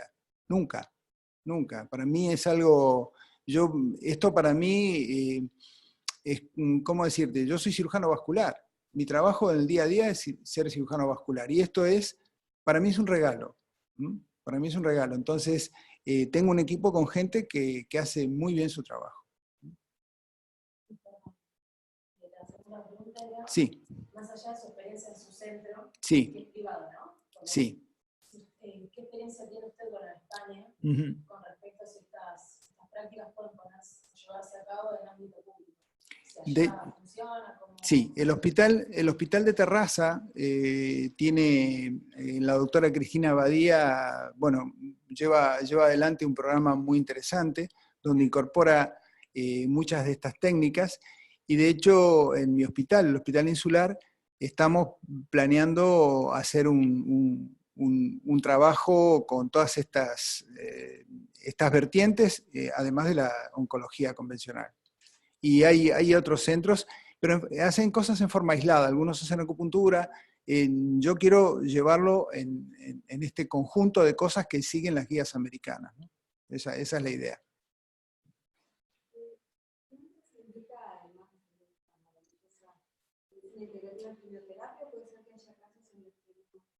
Eso, el paciente tiene que pasar sí o sí por el oncólogo. Yo no soy oncólogo y no me interesa ni opinar de ningún tratamiento, jamás opino, no es mi trabajo. No sería ni lógico ni justo.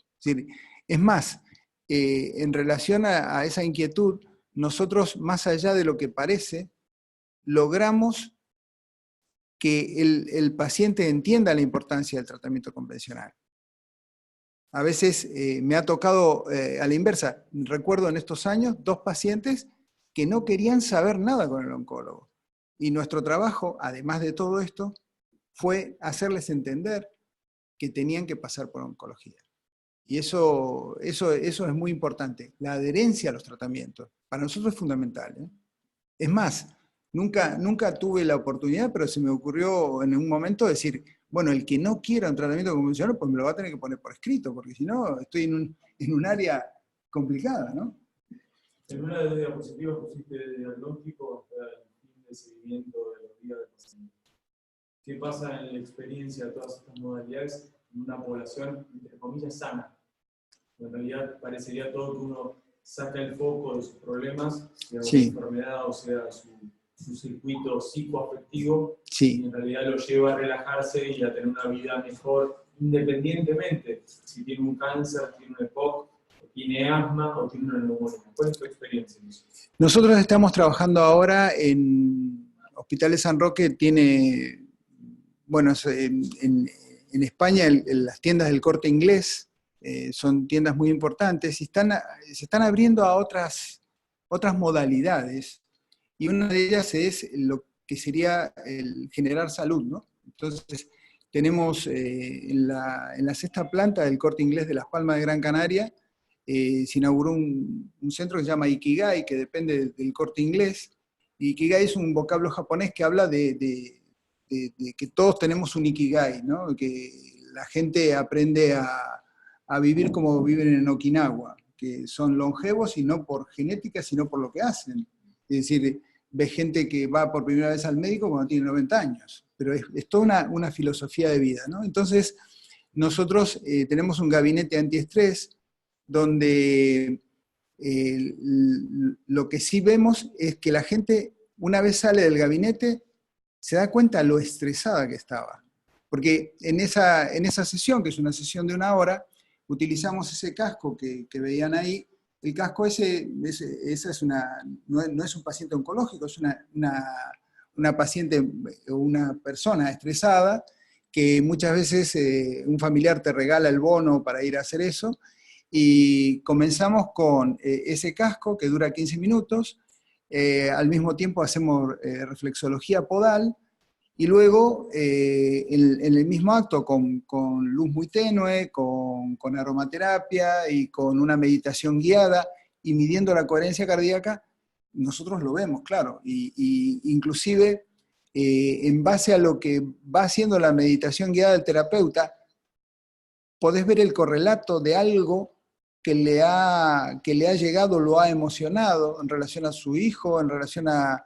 Y realmente es increíble cómo la gente se da cuenta del nivel de estrés que tenía, ¿sí? Porque a veces lo toman como un regalo, y realmente yo creo que todos deberíamos invertir en esto, ¿eh? Independientemente, yo por ejemplo, en mi caso personal, yo padecí un cáncer espinocelular en Morfea, aquí en el cuero cabelludo, que invadía el periósteo y tenía metástasis aquí, y la verdad es que, bueno, era asintomático, yo vivía un estrés muy grande, y en el año 94 me tocó una cirugía que me la hicieron aquí en el Hospital Rofo, el doctor Pradier, y me tocó radioterapia, una radioterapia que, sabes bien, en aquellos años no era tan selectiva como ahora, perdí 9 kilos de peso, y la verdad que, bueno, de esto no se hablaba mucho, pero será por un instinto de conservación o lo que sea,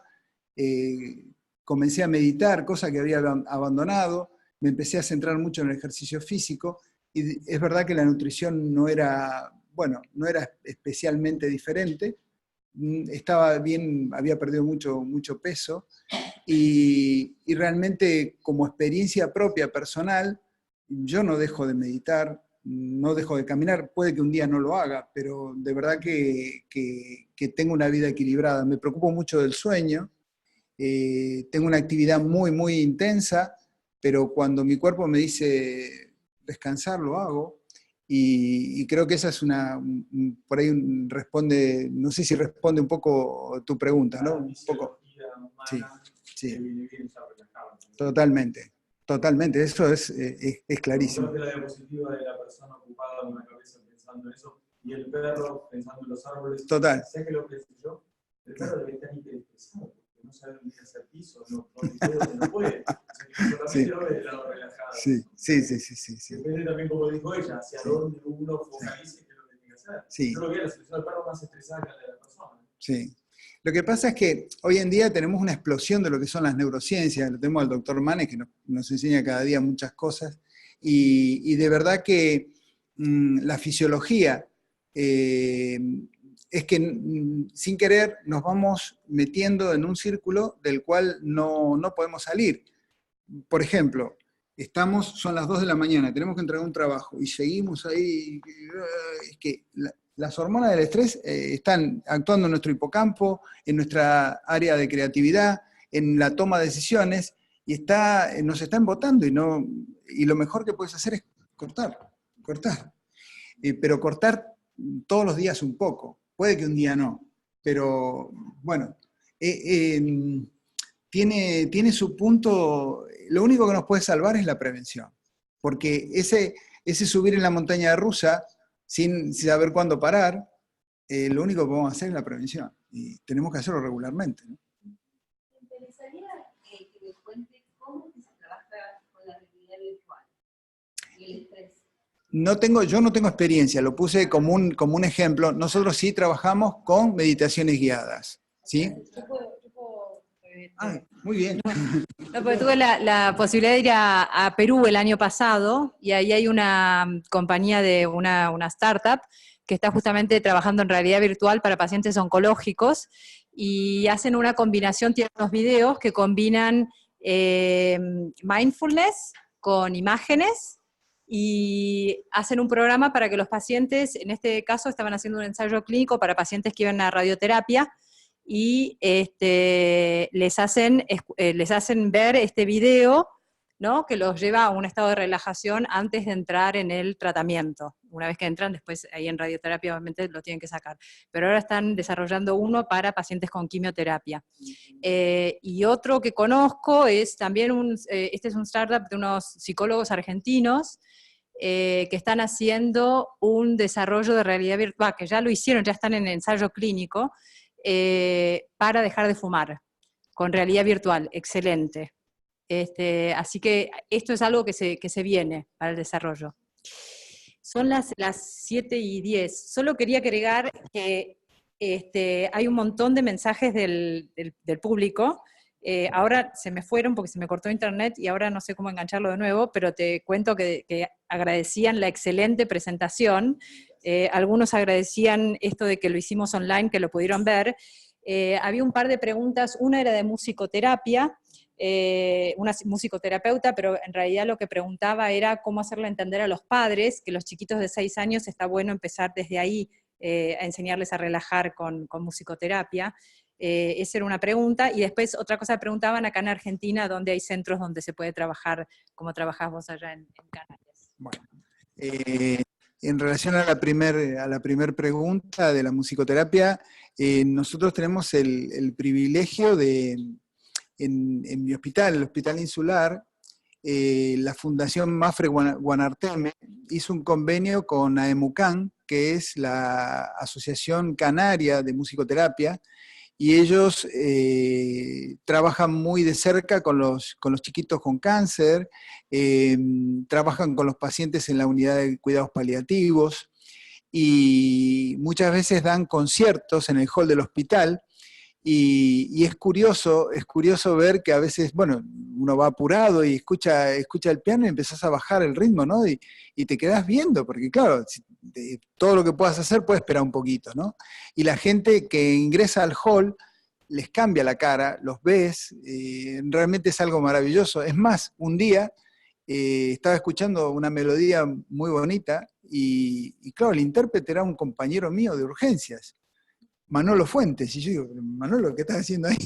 Claro, da un espacio de relajación maravilloso. Trabajan mucho con los niños, pero bueno, eso no es el común de todos los hospitales de España. Pero de verdad que es una experiencia sumamente recomendable. Y bueno, y aquí en Argentina, ¿a quién recomendar?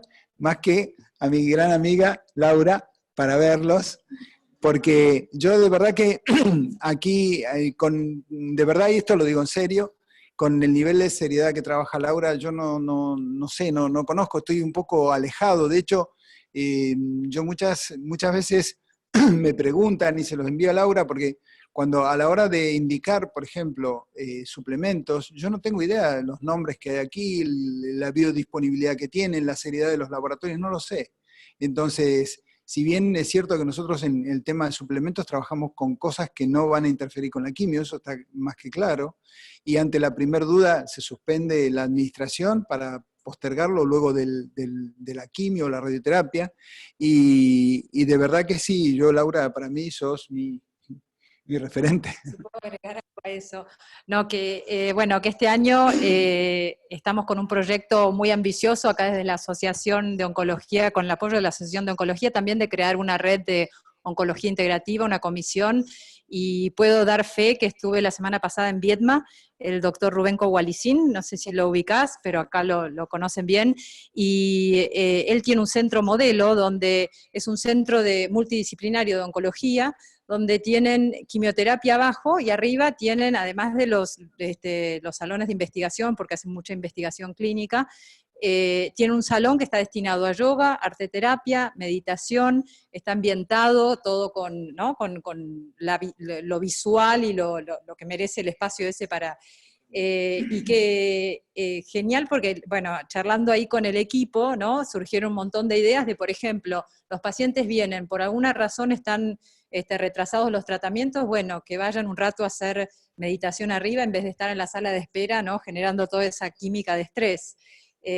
Bueno, y tienen, bueno, charlamos también del tema de musicoterapia, que también se usa, ahora que vos charlabas, yo tuve la oportunidad de conocer el Centro de Medicina Integrativa de Columbia University en New York para los de pediatría, y ahí en la sala de espera va un musicoterapeuta con la guitarra, los hace cantar, les hace participar, y la verdad que los chiquitos ya entran diferentes cuando van a ver al oncólogo, ¿no?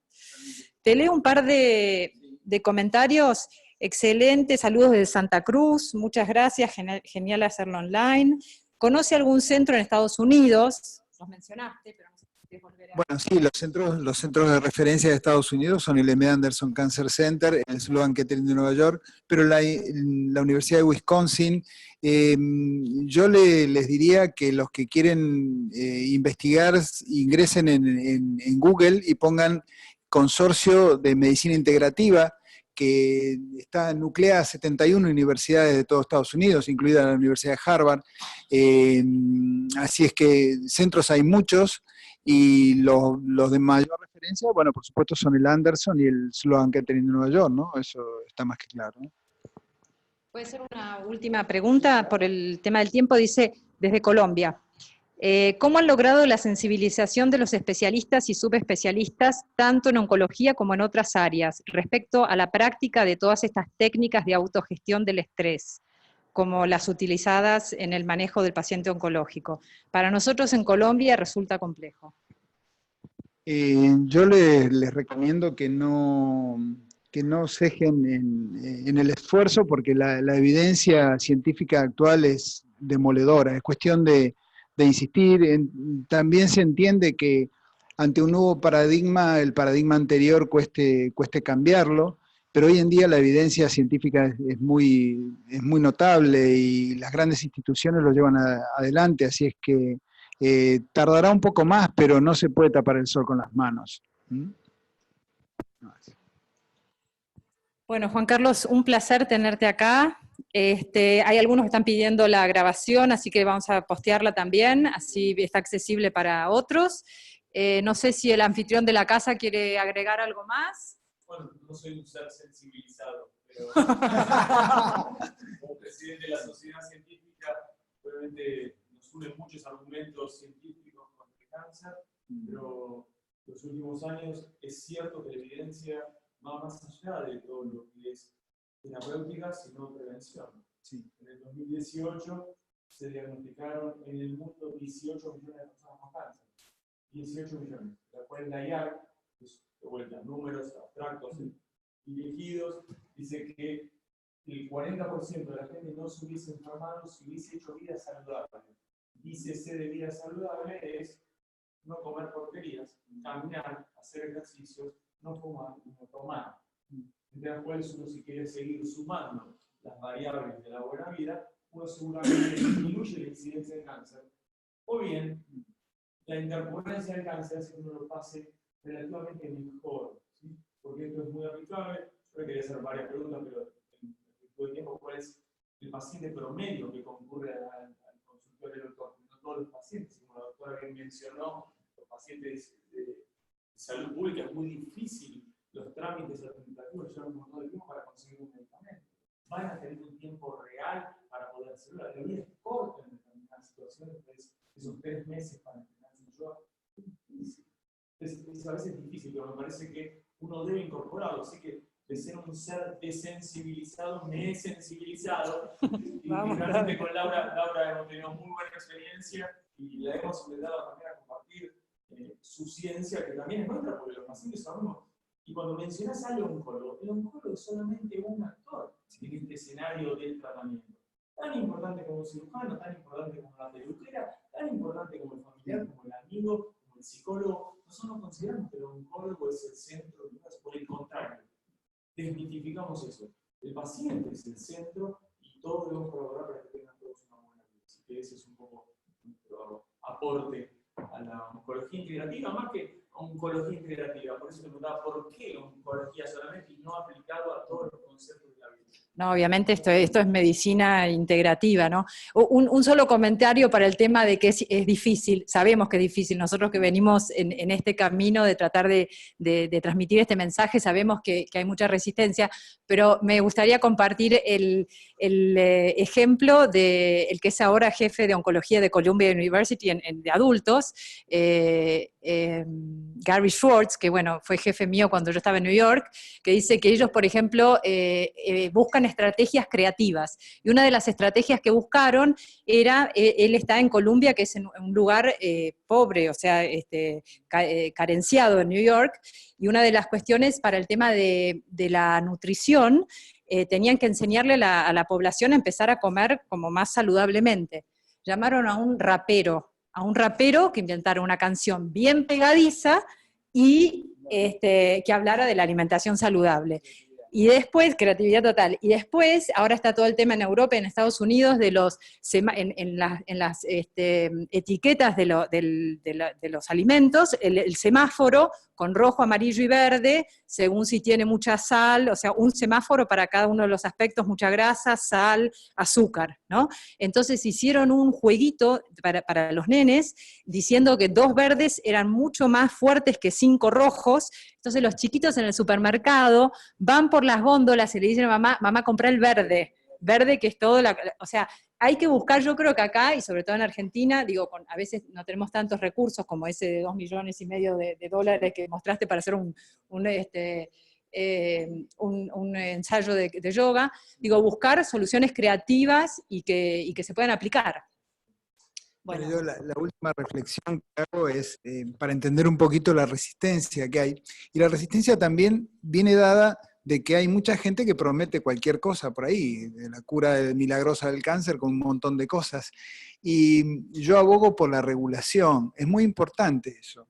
Nosotros hemos tenido la oportunidad de ir al Parlamento de Canarias, y bueno, la iniciativa fue propuesta por el Partido Popular, y nosotros en nuestra ignorancia creíamos que, fuimos con esto, no fuimos con ninguna cosa diferente, creíamos que el resto de los partidos nos iban a decir de todo. Muy por el contrario, encontramos una apertura. Cuando llevas un mensaje coherente, un mensaje que no es alternativo, que es blanco o negro, sino que se complementa y se potencia, la respuesta es mucho mejor de lo que uno cree. Entonces, acá también pasa lo mismo. Esto tiene que pasar por la seriedad, por la investigación, por el revisar constantemente todas estas cosas que también forman parte de la ciencia, ¿no?